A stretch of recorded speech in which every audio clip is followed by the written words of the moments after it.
السلام علیکم۔ حریم کے والدین ملازمت پیش آتے۔ اس کا ننیال قریب تھا، اس لیے وہ اپنے نانا نانی کے گھر رہتی تھی۔ وہی قریبی اسکول میں وہ 9ویں جماعت میں پڑھتی تھی۔ حریم کے نانا تعلیم یافتہ انسان تھے۔ ایک دن انہوں نے حریم کو پریشان سا دیکھا تو اس سے پوچھا، آج تم چپ چاپ ایک طرف بیٹھی ہو، کیا بات ہے؟ نانا ابو، مس نے مجھے پودوں کے بارے میں پڑھایا ہے، وہ نوٹس مجھے نہیں مل رہے ہیں اور اب مجھے پودوں کے بارے میں مضمون لکھنے کے لیے کہا گیا ہے۔ حریم نے نانا کو پوری بات بتا دی۔ بس اتنی سی بات ہے، شام کی چائے کے بعد میرے پاس آنا، میں تمہیں سمجھا دوں گا۔ نانا نے اسے تسلی دی۔ شام کو حریم کاغذ قلم لے کر نانا ابو کے پاس آئی اور پوچھا، نانا ابو، درخت اور پودے وغیرہ ہوتے کیا ہے؟ نانا ابو نے چشمہ اتار کر اخبار ایک طرف رکھا اور بولے، زمین سے اگنے والے پودے دنیا میں انسان کے آنے سے پہلے ہی موجود تھے۔ ماہرین نباتات کی تحقیقات سے پتہ چلا ہے کہ 60 کروڑ برس پہلے پودوں کی کچھ سادہ اقسام نے پانی سے نکل کر خشکی پر جڑیں پکڑ لی تھیں۔ 40 کروڑ سال پہلے پودوں کی اونچائی 30 سینٹی میٹر سے زیادہ نہیں تھی۔ یہ ایک زندہ مخلوق ہے اور ان کا جسم بھی دوسرے جانداروں کی طرح خلیات پر مشتمل ہوتا ہے۔ یہ اپنی نشوونما خود کرتے ہیں۔ ان کے خلیات میں بھی زندگی کا مادہ پروٹوپلازم ہوتا ہے۔ پودے سانس بھی لیتے ہیں اور اپنی خوراک بھی تیار کرتے ہیں۔ پودے سانس کیسے لیتے ہیں نانا ابو؟ ان کے تو پھیپھڑے ہی نہیں ہوتے۔ حریم نے اچانک سوال کیا۔ پودوں میں سانس لینے کا عمل دوسرے حیوانات سے بالکل الگ ہوتا ہے۔ یہ پتوں کے ذریعے سانس لیتے ہیں۔ حیوانات کو زندہ رہنے کے لیے آکسیجن کی ضرورت ہے۔ وہ آکسیجن لے کر کاربن ڈائی آکسائیڈ پیدا کرتے ہیں، جبکہ پودے دن میں کاربن ڈائی آکسائیڈ جذب کر کے آکسیجن خارج کرتے ہیں۔ یعنی پودے اور حیوان، اس میں انسان بھی شامل ہے، ایک دوسرے کے لیے اہم ہے۔ نانا ابو، شاید اسی لیے ہمیں بتایا جاتا ہے اور حکومت بھی زور دیتی ہے کہ زیادہ سے زیادہ درخت اگائے جائیں تاکہ ہمیں صاف آکسیجن ملتی رہے۔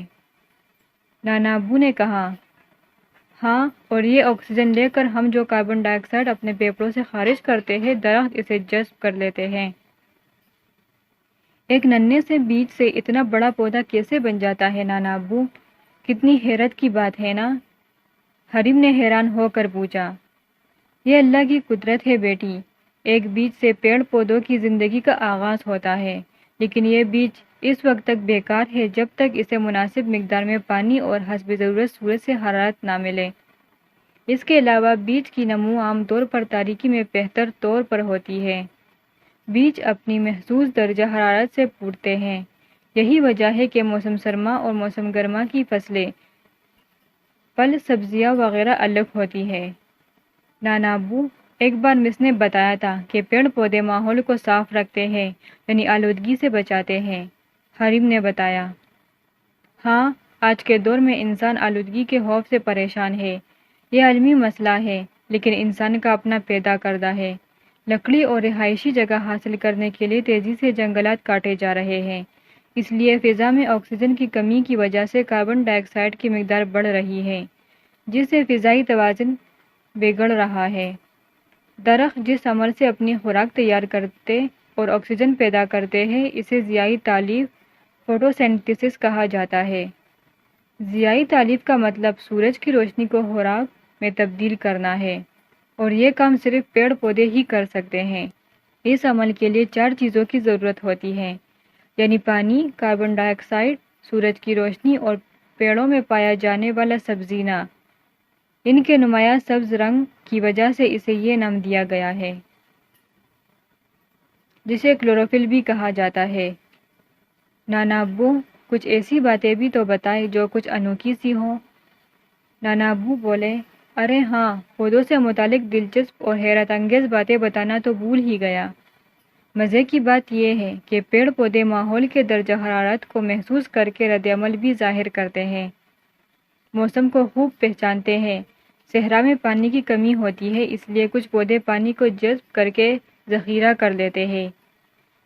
ان میں وقت کی پیمائش کا نظام بھی ہوتا ہے۔ کچھ پودوں کے پتے چونے سے گول ہو کر بند ہو جاتے ہیں۔